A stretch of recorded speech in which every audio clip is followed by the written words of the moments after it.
사랑하는 성도 여러분, 코로나로 인하여서 많이 불편하시고 힘드실 것이라고 생각합니다. 그러나 이렇게 힘든 시간도 끝나는 시간이 반드시 다가온다는 사실을 기억하시면서 오늘도 하나님의 은혜와 평강이 함께 하시기를 예수님의 이름으로 축복합니다. 오늘 주신 하나님의 말씀은 다니엘 8장 1절 말씀부터 14절 말씀입니다. 오늘 주신 말씀의 제목은 악의 세력을 허용하시고 고난의 한계를 정하시다입니다. 1절 말씀을 보겠습니다. 나 다니엘에게 처음에 나타난 환상 중에 벨사살 왕 제3년에 다시 한 환상이 나타나니라. 다니엘은 첫 환상을 본 지 2년 만에 또 다른 환상을 보게 됩니다. 그의 몸은 수산성에 있었지만 환상은 을레강변에서 보았다라고 고백합니다. 3절 말씀을 보면 내가 눈을 들어본 즉 강가에 두 뿔 가진 순양이 섰는데 그 두 뿔이 다 길었으며 그중 한 뿔은 다른 뿔보다 길었고 그 긴 것은 나중에 난 것이더라. 여기서 두 뿔을 가진 순양은 메대와 바사를 가리킵니다. 두 뿔 중에서 다른 뿔보다 길고 나중에 났다는 그 뿔은 바사, 즉 페르시아를 의미합니다. 그래서 이 시대를 가리켜서 페르시아 제국 시대라고 부르게 됐죠. 페르시아 제국은 원하는 대로, 그 힘이 얼마나 막강했는지 원하는 대로 침략을 하면서 나라를 확장해 나갔습니다. 5절 말씀을 보겠습니다. 내가 생각할 때에 한 순념소가 서쪽에서부터 와서 온 지면에 두루 다니되 땅에 닿지 아니하며 그 염소의 두 눈 사이에는 현저한 뿔이 있더라. 여기서 순념소는 헬라 제국, 그리스 제국을 의미합니다. 그리고 현저한 뿔은 알렉산더 대왕을 의미하죠. 알렉산더 대왕은 그리스 주변에서부터 시작해서 티그리스 강을 건너서 바벨론에까지 정복을 하게 됩니다. 9절 말씀을 보겠습니다. 그중 한 뿔에서 또 작은 뿔 하나가 나서 남쪽과 동쪽과 또 영화로운 땅을 향하여 심히 커지더니 알렉산더 대왕이 죽은 후에 헬라 제국은 4개로 나누어지게 됩니다.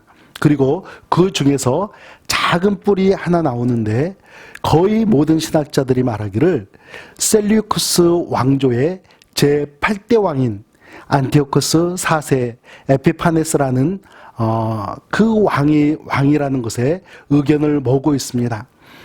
에피파네스 왕은 BC 175년부터 시작해서 164년까지 재위하면서 팔레스틴을 정복하고 이스라엘 민족들을 무섭게 박해를 하는데 하나님의 성전의 자리에 제우스 제단을 쌓아놓고 돼지 피로 제사를 드렸던 왕이기도 합니다.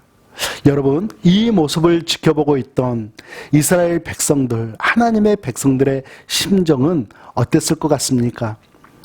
그들의 심정은 말할 수 없는 비통함 가운데 있었을 것입니다. 14절 말씀입니다.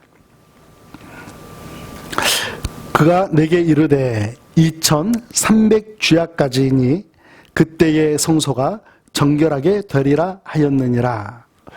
다니엘은 나라를 빼앗기고 비통에 빠진 이스라엘 백성들의 고통이 2300주야가 될 것이라는 말씀을 듣게 됩니다. 이 기간을 해석하는 것은 쉬운 일은 아니지만 분명한 것은 정해진 기간이 지나고 나면 하나님의 성소가 회복될 것이라는 것을 분명하게 약속하고 있습니다. 사랑하는 성도 여러분, 이스라엘 백성들은 포로로 붙들려간 바벨론 땅에서도 고통 가운데 살고 있었고요. 이스라엘 땅에 남아있는 자들에게도 고통의 시간이 지속되고 있었습니다. 그런 그들에게 하나님께서 약속을 주셨습니다. 고통의 시간은 반드시 끝날 것이다. 지나가게 될 것이다. 라는 약속입니다. 우리가 처한 이 코로나 시대의 상황도 우리들에게 큰 고통을 안겨주고 있습니다.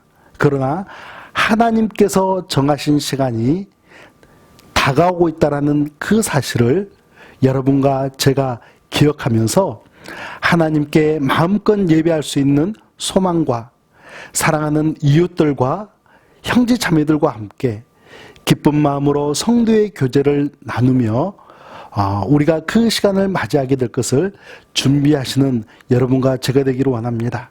그래서 참으로 어려운 시간이지만 감사와 기쁨 가운데 희망을 품고 살아가시는 여러분과 제가 되기를 예수님의 이름으로 축복합니다. 우리 함께 기도하겠습니다.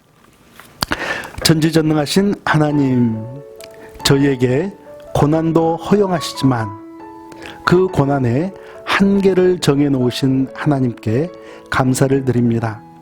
고난 가운데서도 하나님의 능력과 하나님의 사랑을 회복하게 하시고 하나님의 뜻을 이루어드리며 살아가는 믿음의 자녀들이 되기를 간절히 소망합니다. 예수님의 이름으로 기도합니다. 아멘.